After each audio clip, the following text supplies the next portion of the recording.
Une fois, j'avais super envie de faire l'amour. Donc, je me suis mis en porte-jartel noir, body noir, cuissard, petit talon aiguille. Et je suis allée devant mon mec, qui était en train de travailler sur son ordinateur. Je voulais du c***. Et je me suis dit que quand il allait me voir passer dans cette tenue-là, il allait pas pouvoir résister. Et là, qu'est-ce qui s'est passé? T'es en train de travailler, t'es sur son ordi, il a fait ça. Il m'a regardé. Il a rebaissé les yeux, il a continué à travailler. Alors, au-delà d'avoir ressenti, vous en doutez, un rejet énorme sur ce moment-là, j'ai eu énormément d'incompréhension. J'avais beaucoup de désir et j'arrivais pas à susciter ce désir chez l'autre personne. J'ai compris après qu'on n'avait juste pas le même type de désir. Moi, j'avais un désir qui était spontané et mon partenaire de l'époque avait un désir qui était réactionnel. Et si vous n'avez pas cette information et que vous êtes en couple, il vous manque un énorme pan du puzzle. Et c'est ça que je vais vous donner dans cette vidéo. Très concrètement, c'est une grosse solution au différentiel de libido. Parce que vous allez comprendre quel est votre type de désir, quel est le type de désir de votre partenaire et comment réussir à mieux les imbriquer. Vous allez voir, c'est vraiment une solution qui est révolutionnaire. Cette vidéo, c'est la solution simple à un problème que rencontrent énormément de couples. Et restez bien jusqu'à la fin, vous aurez aussi les éléments concrets, pratiques à appliquer pour que le changement soit aussi durable. Alors la première étape ici, c'est de comprendre qu'il existe deux types de désirs. Et ça, presque personne ne le sait. Pourtant, ça change tout. Pourquoi ? Parce qu'en fait, dans les médias, dans les films, partout, on voit qu'un seul type de désir. C'est quoi ? C'est le désir spontané. C'est d'un coup, on a envie de faire l'amour et pouf, les personnages se jettent l'un sur l'autre et pouf, ils font l'amour. Un désir qui est spontané, qui enflamme le corps. Je vais penser à faire l'amour dans ma tête, je vais ressentir un fort désir et je me jette sur l'autre, je vais exprimer ce désir. C'est le désir spontané. Et c'est quasiment le seul désir qui est représenté. C'est un désir qui va naître dans la tête. Oh, je suis un moment en train de faire autre chose, je travaille, je fais la cuisine, je me balade et je vais penser à avoir envie de faire l'amour. Et ensuite, cette pensée va passer dans mon corps. Donc, je vais le ressentir dans mon corps. Et je vais aller chercher quelqu'un, mon ou ma partenaire, pour aller l'exprimer. Le problème, c'est qu'en fait, il existe un autre type de désir, qui est ce qu'on appelle le désir réactionnel. Et la bonne ou la mauvaise nouvelle, c'est que 85% des femmes ont un désir qui est réactionnel, qui n'est pas un désir spontané. Ça veut dire qu'elles ne vont pas spontanément penser avoir envie de faire l'amour. Elles ont d'abord besoin de ressentir dans le corps une forme d'excitation pour qu'ensuite leur tête y pense et fasse « Ah tiens, ouais, je ferais bien l'amour là en fait ». Donc vous voyez, c'est inversé. Dans un cas, la pensée en spontané va naître dans la tête. Je fais autre chose et oulala, j'ai très envie là maintenant. Et ensuite, ça passe dans le corps et on cherche quelqu'un pour l'exprimer. Alors que dans le cas réactionnel, c'est l'inverse. Il y a quelque chose qui va me faire ressentir dans mon corps. Oh là, je sens que mon corps il est excité. Pourtant, avant, je pensais pas du tout à ça. Et ça va dans ma tête me créer une pensée de « j'ai envie de faire l'amour ». Donc spontané ou réactionnel. Ce n'est pas du tout le même mode de fonctionnement. C'est même un fonctionnement qui est inversé. Et c'est donc ultra important de savoir quel est votre fonctionnement à vous et quel est le fonctionnement de votre partenaire. Parce que si jamais vous avez un désir qui est spontané et que vous êtes avec une personne qui a un désir qui est réactionnel, si vous appliquez votre modèle à vous, vous allez braquer cette personne. Et vous n'allez pas réussir à avoir une sexualité épanouie tant que vous n'aurez pas cassé ce schéma. Et pareil, si vous êtes deux personnes qui avaient un désir réactionnel, si vous attendez chacun de votre côté que l'autre personne fasse le premier pas pour vous exciter et susciter du désir à l'intérieur de vous, ça va pas du tout bien marcher. Il y a besoin de solutions et d'outils précis. On va les voir ensemble. Et si ensuite vous voulez aller creuser plus, j'ai fait une formation pour avoir une vie de couple ultra épanouie et la garder longtemps. Vous pouvez voir, le lien, il est en commentaire. Mais déjà dans cette vidéo, vous avez énormément de choses à appliquer. Donc la première étape, c'est de partager cette information avec votre partenaire. Partagez cette vidéo, lui dire, tu savais qu'il existe deux types de libido, en fait, deux types de désirs. Et ensuite de parler. Toi, c'est quoi ton type de désir ? Vous avez besoin de connaître cette information. Et si jamais vous avez un désir réactionnel ou que votre partenaire a un désir réactionnel, cette personne a besoin de le savoir pour comprendre. Pour comprendre quoi ? Pour comprendre que ce n'est pas qu'elle n'a pas de désir, elle n'a pas de libido, que le ne l'intéresse pas, qu'elle n'y pense jamais. C'est juste que son mode de fonctionnement est différent. C'est tout. Ça veut pas dire que cette personne, elle va moins faire l'amour au global. Ça veut juste dire qu'elle a un fonctionnement de démarrage qui est différent.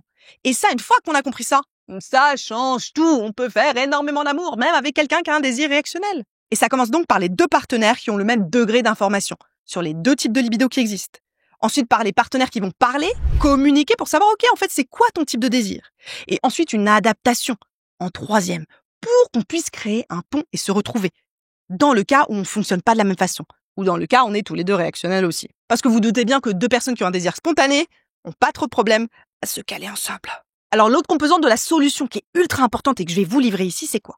C'est dans le cas d'un différentiel de type de désir, de ne pas aller braquer l'autre. Parce que sinon, on crée un cercle vicieux de rejet. C'est-à-dire que la personne qui a un désir réactionnel va être obligée d'aller à un moment éviter toute interaction physique, toute connexion, par peur de ressentir de la pression à la sexualité. Ça veut dire que si vous avez un désir spontané, vous n'allez pas avoir des gestes trop engageants, des gestes ou des paroles trop sexuelles sur votre partenaire directement. Parce que vous allez braquer cette personne qui n'est pas du tout en train de penser à ça. Donc vous allez vraiment éviter les paroles qui sont trop directes.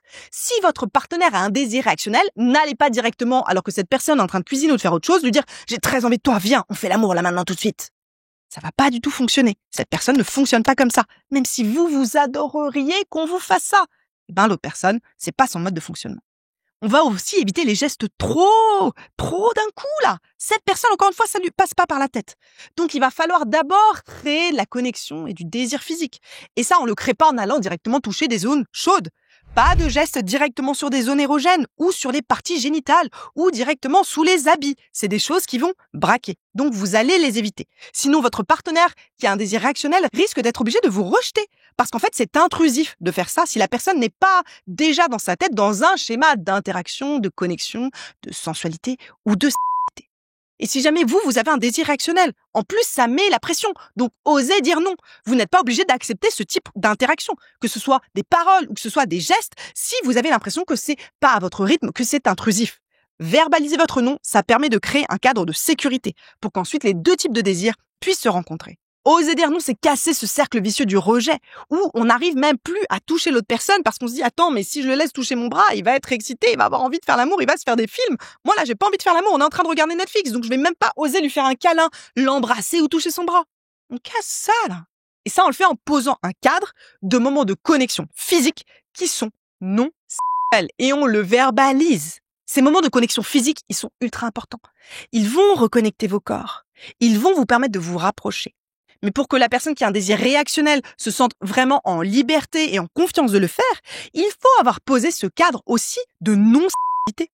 De dire, écoute, là, j'ai juste envie de te faire un massage. Ça t'engagera à rien d'autre. J'ai juste envie de me sentir connecté à toi. On n'est pas du tout obligé de faire l'amour après. Ou même là, la situation du Netflix, là, on se blottit l'un avec l'autre. Écoute, j'ai juste envie de te caresser le bras, j'ai juste envie de te faire un câlin. Rien d'autre, ne t'inquiète pas. J'ai envie de connexion avec toi. J'ai envie de contact physique avec toi. On sera pas du tout obligé de faire l'amour après. On pose ce cadre pour que l'autre personne se sente « Ah ok, d'accord, c'est juste un câlin, je suis d'accord de faire un câlin. » Et on connecte les corps. Et si après ça dérape, ça dérape. Mais c'est l'autre personne qui a un désir réactionnel qui viendra vers vous dans ce cas-là. L'autre astuce ultra importante de la solution, c'est de faire des propositions à la personne qui a un désir réactionnel en lui laissant du temps et de l'espace pour revenir vers vous. Qu'est-ce que j'entends par là? Vous vous rappelez, cette personne, elle a d'abord besoin de sentir quelque chose à l'intérieur d'elle et ensuite de revenir.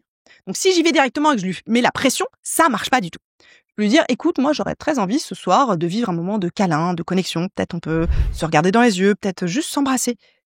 Tu réfléchis et tu me dis après le dîner si jamais tu as envie. Il n'y a pas d'obligation. Et ensuite, cette personne, si elle en a envie, elle va pouvoir revenir vers vous. Avoir l'espace de dire oui, avoir l'espace de décider. Et ça, c'est ultra important. Et bien sûr, après le dîner, vous courez pas après en alors, ma proposition de bisous, là, de massage, t'en penses quoi? Non, vous êtes chill, pas de pression, vous êtes détendu, vous avez fait une proposition, la personne, elle accepte ou elle accepte pas, le prenez pas personnellement. Vous lancez des perches, vous laissez de l'espace pour cette personne qui a un désir réactionnel. Le but, c'est de vous reconnecter d'abord, de reconnecter les corps, et ensuite de pouvoir créer à l'intérieur de cette personne un sentiment de désir pour qu'ensuite son cerveau se dise « Ah, waouh, non, mon corps, il ressent des choses, là, c'est plutôt très agréable.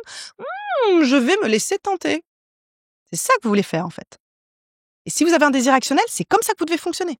Dire, ok, en fait, je vais accepter. Là, j'ai pas du tout l'impression que j'ai envie de faire l'amour. Je suis pas en train de penser au donc, je vais être d'accord d'avoir des interactions de connexion physique. Et je vais poser ce cadre. Et je vais m'écouter. Je suis dans la lenteur. Par contre, quand je vais commencer peut-être à ressentir des petites choses à l'intérieur de moi, ah ouais, là, c'est agréable, j'ai envie d'aller plus loin, eh bien, je vais me laisser porter.